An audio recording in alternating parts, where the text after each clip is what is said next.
Je donne la parole à l'Algérie. شكرا السيد الرئيس. أود بداية أن أتقدم بالشكر للأمين العام. Merci Madame la Présidente. J'aimerais tout d'abord remercier Monsieur Miroslav Jenča pour son exposé.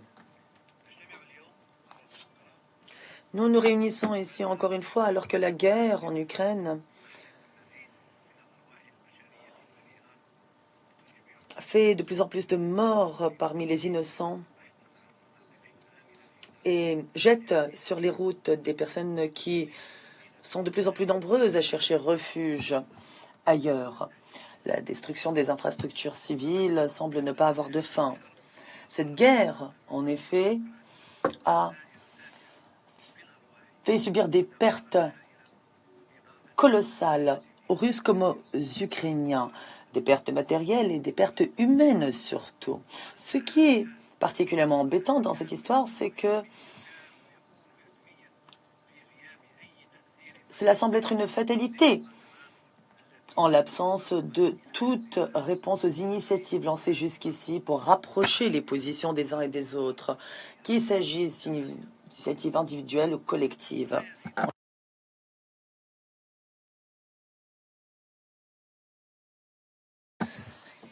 Les deux parties doivent pourtant se mettre d'accord.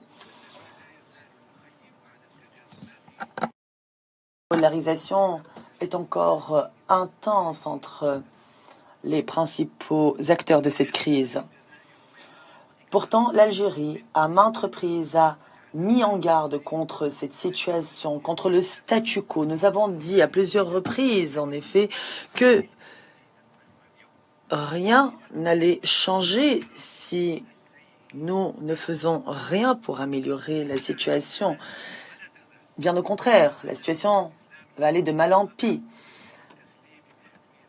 Il faut donc, comme nous l'avons dit, au lieu de se résigner, œuvrer au dialogue et à la négociation afin de faire prévaloir le dialogue sur la confrontation et le conflit. Car la solution ne peut être que pacifique. Elle ne découlera que du dialogue. Un dialogue qui serait constructif, qui unirait les belligérants afin de mettre fin à cette guerre, loin des règlements et des calculs politiques ou étroits. Un dialogue qui reposerait sur le respect mutuel et sur le respect surtout de la Charte des Nations Unies, de ses buts et principes, sur le respect également du droit international et ses règles qui nous sont chères à tous. Il ne faut pas oublier les causes profondes de ce conflit et tenir compte des griefs des uns et des autres afin de mettre fin définitivement à ce conflit. Un conflit qui menace non seulement la région,